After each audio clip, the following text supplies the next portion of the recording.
Again, we'll start this session with meditation, and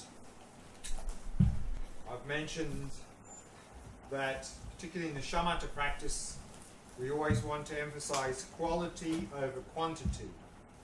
And so since we're coming to the end of the day, maybe we're a little bit tired, so we're going to emphasize quality over quantity, so we're going to do a nice short 15-minute instead of 20 minutes.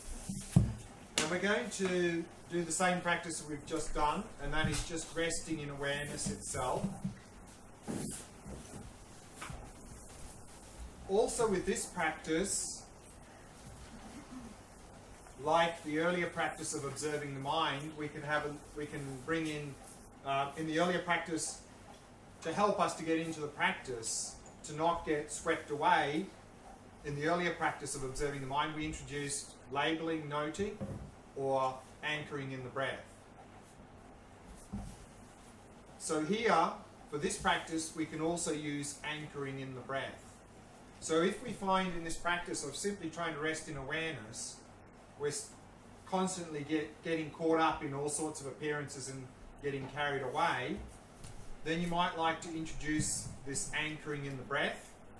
And what is particularly good in this practice is to focus on the rhythm of the breath.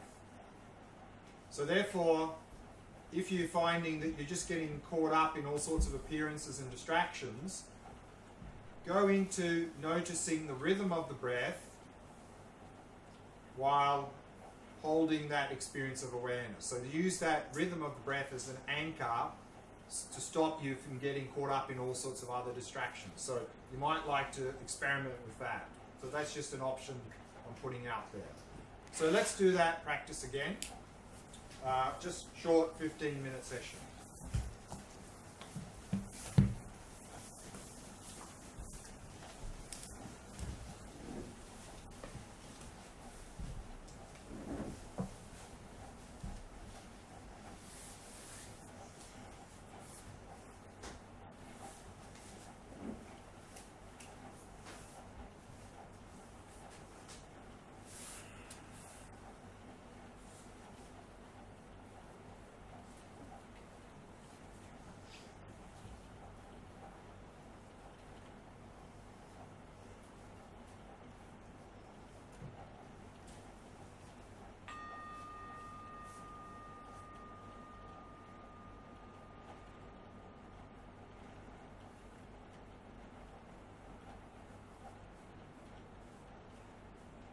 Settling the body into a state of relaxation, stillness, and vigilance.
Allowing the mind to come to rest in the present moment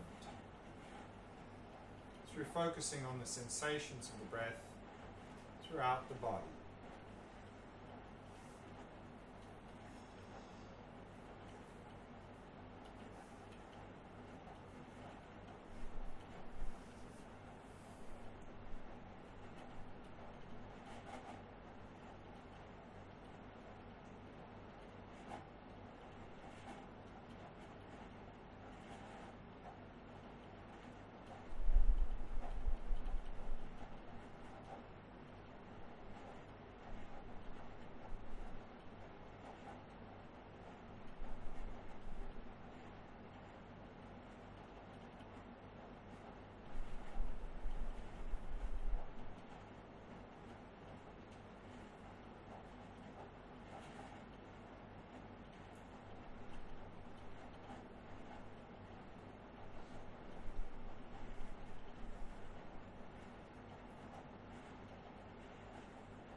With your eyes at least partially open, resting your gaze in the space in front of you. Simply release all appearances and allow the mind to come to rest. Not doing anything at all. Simply be present.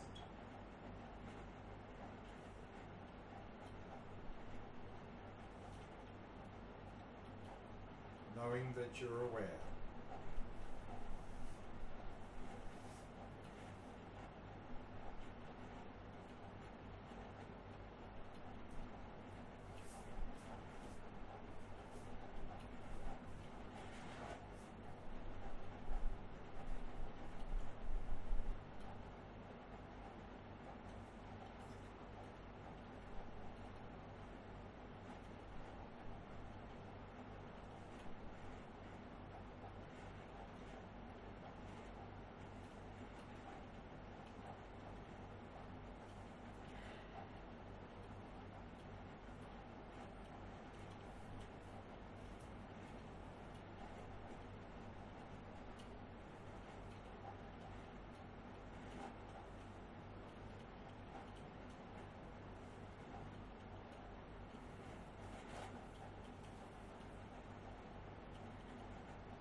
Find yourself getting caught up in any agitation, tension or distraction. Release all appearances into space. Release your awareness, relaxing completely.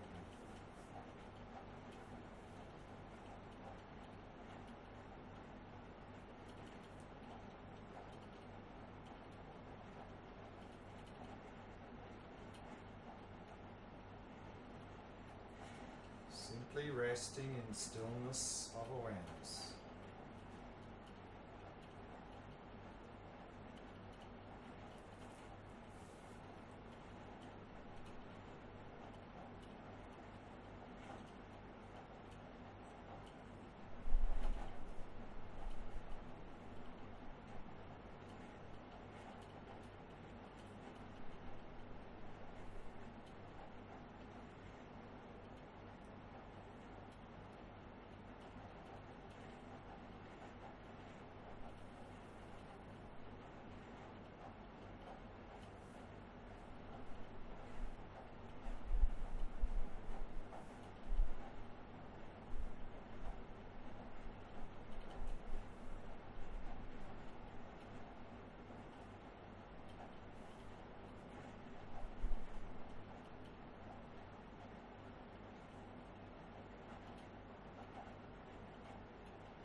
find you're getting caught up in appearances, you might like to anchor yourself in the rhythm of the breath.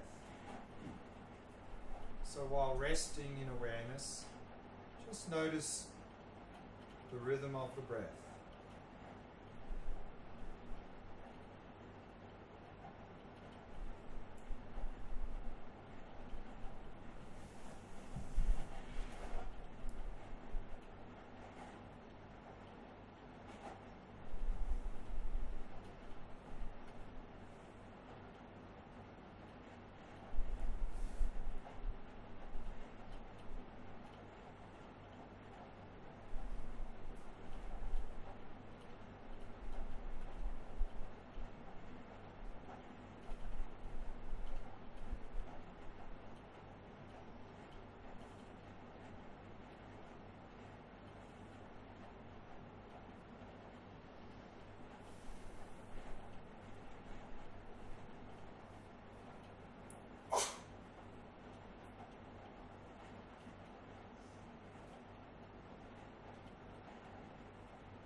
questions about that practice before we go on to this evening's topic?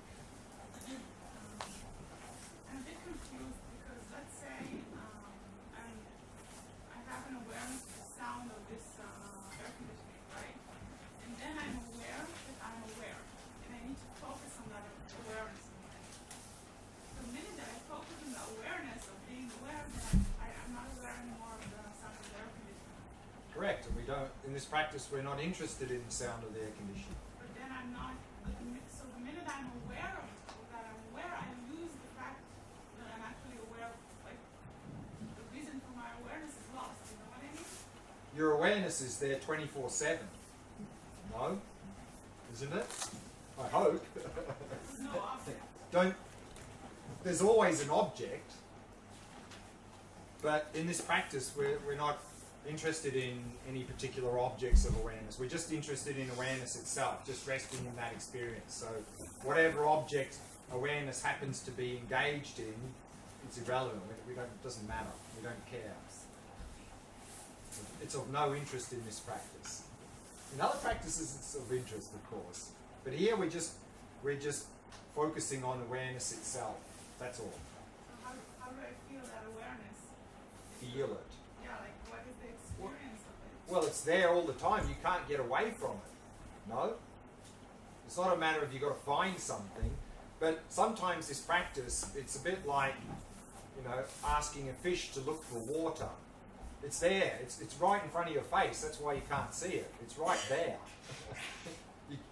The fact that you can experience means it's there. So you just have to turn in on itself. That's all. Again, it's so simple and obvious we miss it. The problem to differentiate between this and focus on the background. Yeah. In the I mean, it's in both of those.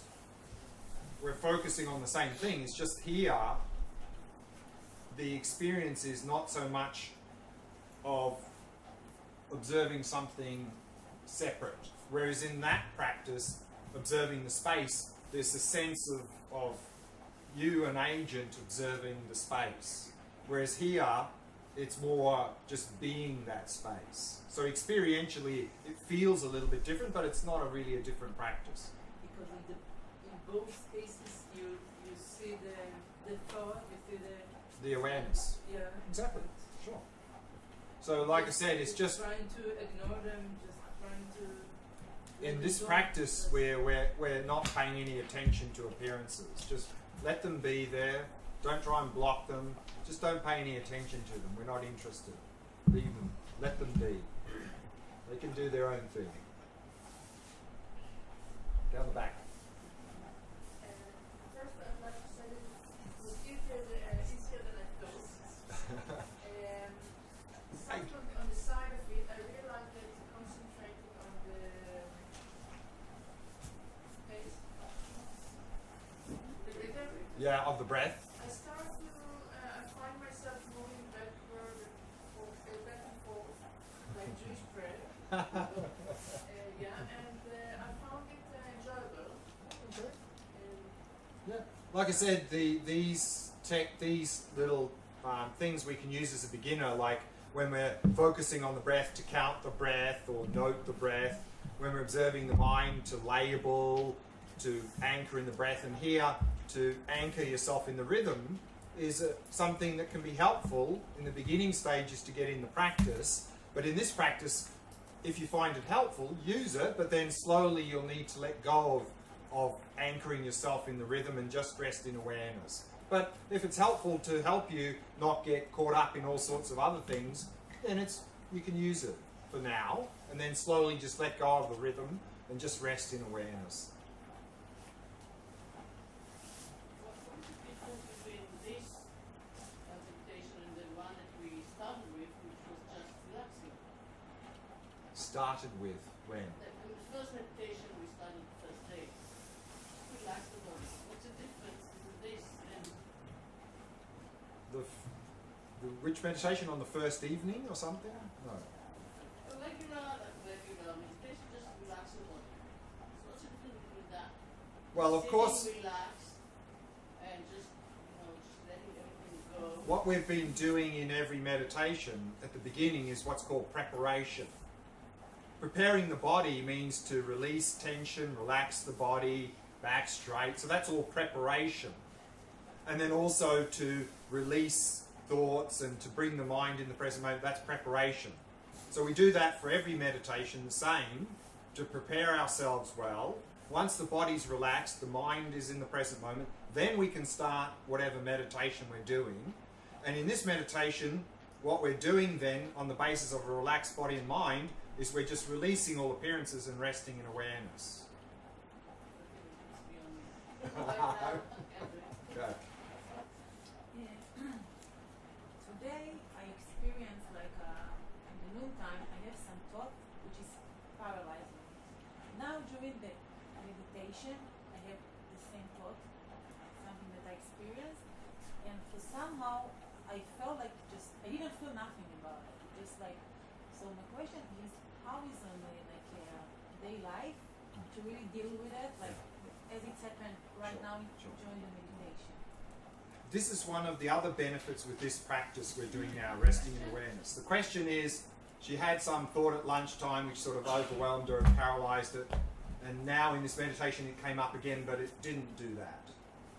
It was okay. I mean, it was not overwhelming, paralyzing. Yeah. And so that's another benefit with this resting in awareness practice. Because in daily life, when something comes up, we identify with, we get caught up in everything in our daily life. That's our sort of default mode.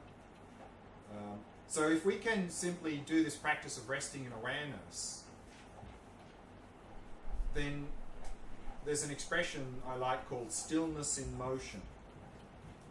Because this resting in awareness is stillness. And we can make that our default mode in daily life. So if we can make stillness the default mode, it means then when things come to us, we're resting in the stillness. It's not so easy then to jump and get caught up in it. So we can be resting in that stillness and still effectively engaging in daily life without so easily getting caught up as normal. So you will find that this practice also has this benefit that you said, is that by resting in that, when something strong comes up, we can simply be present with it much easier than normal and deal with it. And dealing with it, we can do lots of things, just watch it and many other things, some of those things we're going to look at on Saturday morning. We're going to look at that. But we need actually to stop, or just to stop what? on normal life, let's say Yeah. at work, and you have some thought which is paralyzed or something like that. So I mean, just yeah. So of course the key is when something comes up to catch it before it paralyzes us. Because once it's paralyzed us, what to do? Not much to do. It's difficult then. So the key is to get it before that point, and this is where the shamatha practice in general is very helpful, because mindfulness is key to catching it before it paralyzes us. If we catch it before it paralyzes, then we can do various things, and we're going to have a look at a bit of that on Saturday morning, what sort of things we can do. Okay. I feel like I need to know, before I even start doing shamatha, I feel like I have a lot of stuff I need to... A lot of stuff. I need to work out. Using Work maybe- out. What do you mean by work out? Sort out. Sort out. Okay, so you've got a lot of... Yeah, and I feel like maybe... I understand that shamatha is a great tool and really important for everything. But maybe Vipassana can... Yeah. Maybe Yeah. better start. I don't know. Yeah. Yeah. So So... my own stream. Good question. I think I briefly mentioned is that any of these practices just done on its own is not as effective. So also just shamatha on its own is not the most effective way to approach things. So we need to balance these practices. So yes, some Vipassana, some loving kindness, compassion work is helpful for sorting out our stuff. But what we'll find, of course, is if we use things like loving kindness, compassion, or Vipassana to sort out our stuff, but we haven't done any shamatha, then the capacity of Vipassana and loving kindness, compassion to sort our stuff is not very strong, because those practices are not very working very well because we're distracted and dull. So we need to have like a sort of work on a combination of them. And so then the shamatha will help the Vipassana, loving kindness, and that of course will help to sort the stuff, which means our shamatha practice will work better. So we need like an integrated approach. And loving kindness is kind of a question, or it's a different? Well, all of, yeah. There's many ways of grouping meditations and practices. One is to group all meditations into two, what's called stabilizing and analytical. So stabilizing is shamatha, we're just stabilizing the mind. Analytical is where we investigate. And so that can be Vipassana, it can be loving kindness, compassion, other things as well. So they're the two sort of types. You say just seeking awareness. But although we are aware 24 hours, we don't know that we are aware. Correct, So because there we're caught is up in something to appearances. do. Because I feel that I'm doing something, otherwise I just space out and not be in awareness. I have to Yeah, what you're doing is being know aware, that being conscious. Something, yeah. Yeah, It's something exactly. that I'm doing inside. Yeah, exactly. I mean, awareness is always there, But but generally our awareness is either switched off because we're dull or sleeping, and when it's on, we're out there. So to put it on, we have to. I feel like there is something in my Well, it's just brain that I do. I know that I'm not, but there is something that I shift inside. yeah, it just In means we order have to be know that alert. I'm aware. We Yeah. just have to be alert Yeah. and not. So there's Sleep. and then it's Yeah. okay. Yeah, exactly. Then yeah, that's right. Maybe can you add two more sentences to the question, Victor? Where is the analytical meditation which I hear of? I don't know where is it. Where is it standing all this diagram?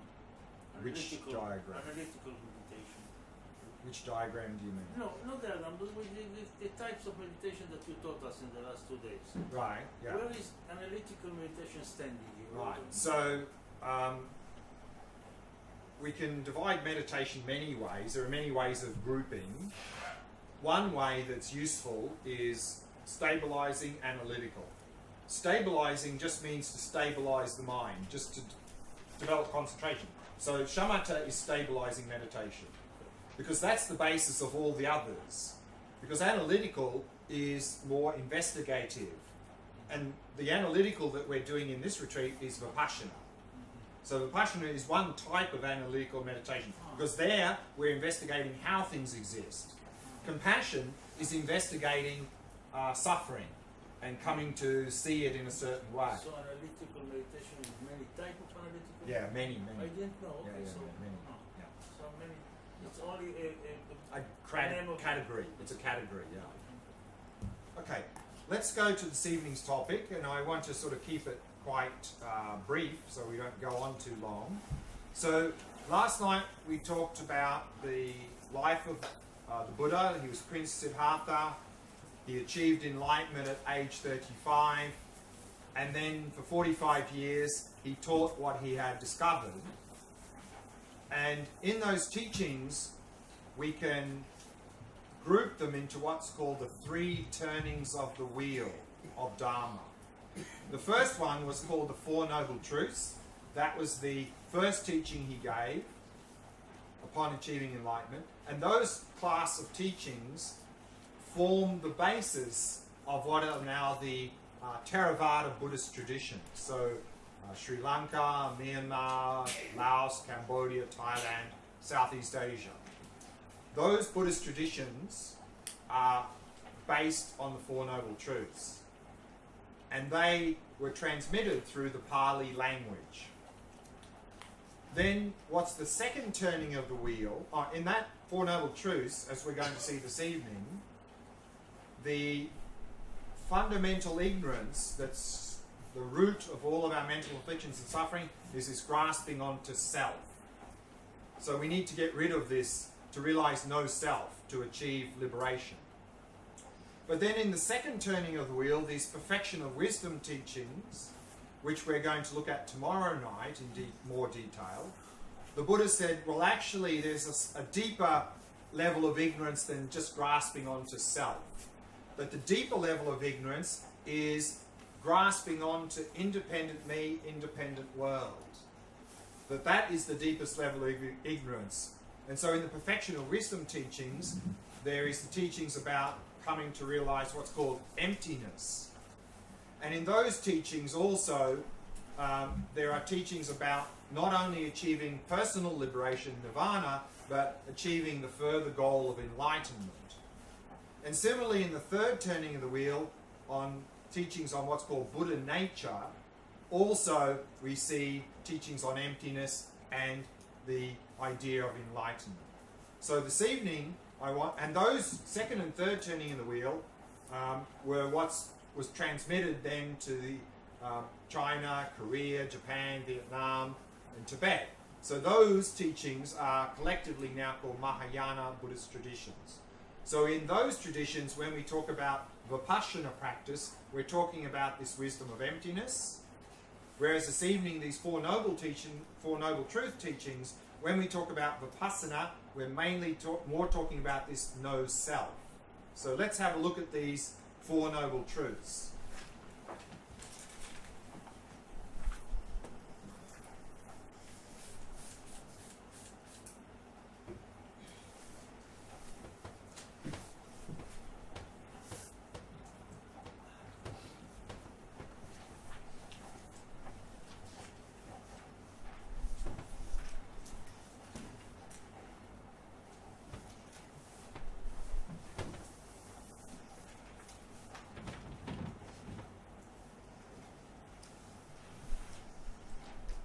And often the Four Noble Truths, like many topics in Buddhism, is presented using an analogy to help us better understand the topic.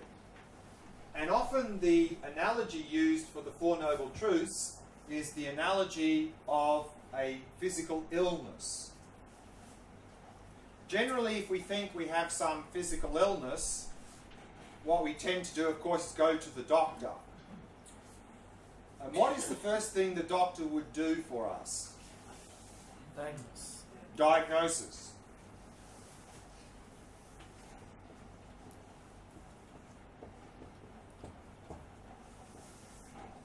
And in diagnosis, usually there's two steps. First, as part of the diagnosis, the doctor would check us out. You know, maybe take our pulse and blood test and other things. So they would look at what symptoms we are displaying.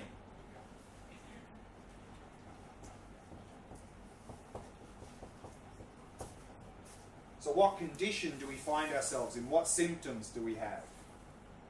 And then based on those symptoms, or the doctor would try and determine what is the underlying illness that is manifesting as those symptoms. So that's the second part of the diagnosis.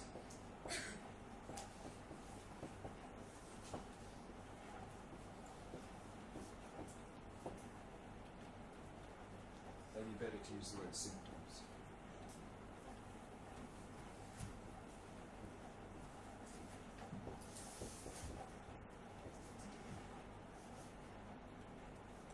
And the analogy here, what comes after, and the analogy is a curable illness. So what comes after diagnosis? Before that? Prognosis. Prognosis.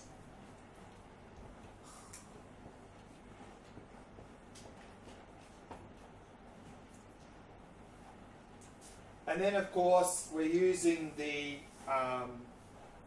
analogy of a curable illness. So the prognosis would be this can be cured. And what comes after that, of course, is the cure, the remedy, the medicine. So likewise, the Buddha was being like our doctor. He was diagnosing what is our human condition. And so, as part of his diagnosis, the first noble truth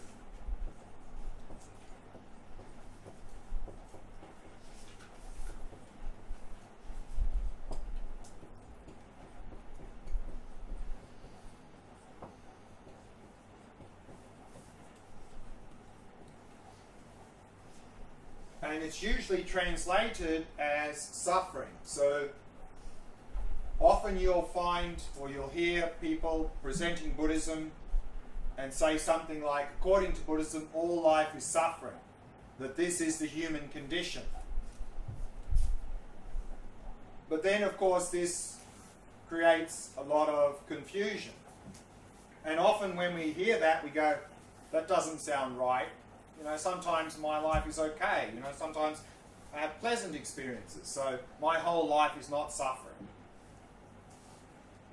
What the Buddha was saying, of course, is that the human condition is dukkha. And so we already looked earlier today at what dukkha means. That as part of the human condition, of course, we have unpleasant experiences. And that's called dukkha of suffering. But also part of the human condition is we have pleasant experiences. Remember, that was called the dukkha of change. But at a deeper level, what is the human condition is this all-pervasive dukkha. That the human condition is that there is always a potential for suffering to arise. And so therefore, to avoid the confusion of translating dukkha as suffering, some translators translate dukkha as unsatisfactory. So then you hear, according to Buddhism, all life is unsatisfactory.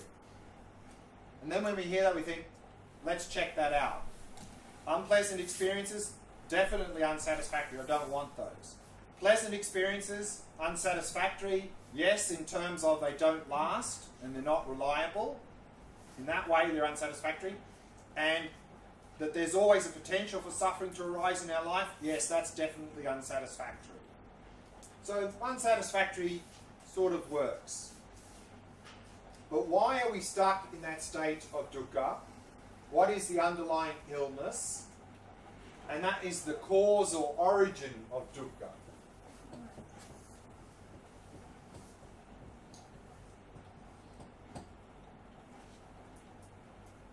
And we saw here that the underlying reason or cause why we're stuck in this state of dukkha is the mental afflictions.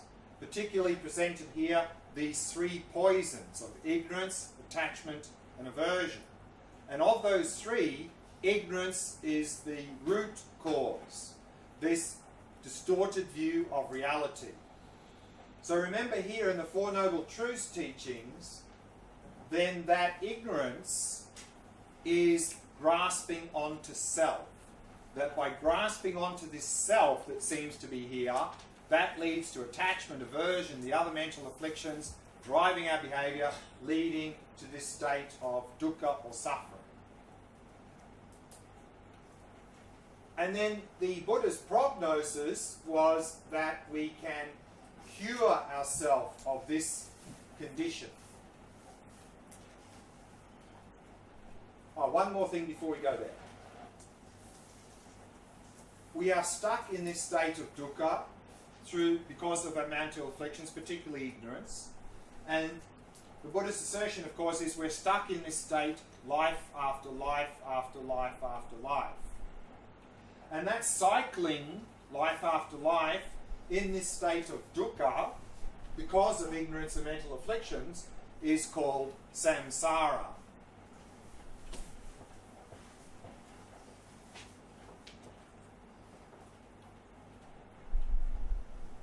Samsara is a Sanskrit word. Sam is like a prefix, means thoroughly.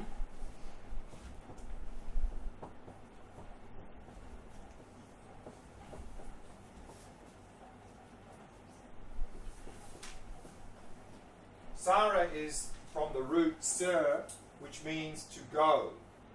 So samsara is to thoroughly go, and it means to thoroughly go round and round and round and round.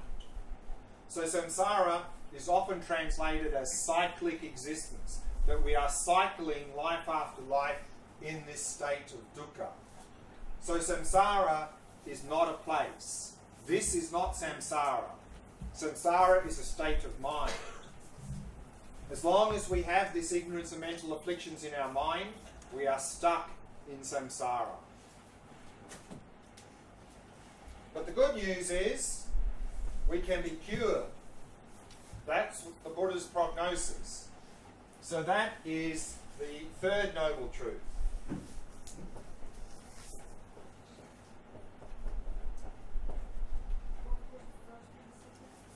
Sorry? What was the first and the second? The first of noble truth, of course, is the truth of suffering. Second noble truth, the truth of cause or origin of suffering. So the Buddha's prognosis is that we can be cured of this cycling life after life in a state of dukkha. We can achieve, and that's the truth of cessation, the ending of suffering and its causes. And this cessation, this state of ceasing suffering and its causes, is called nirvana.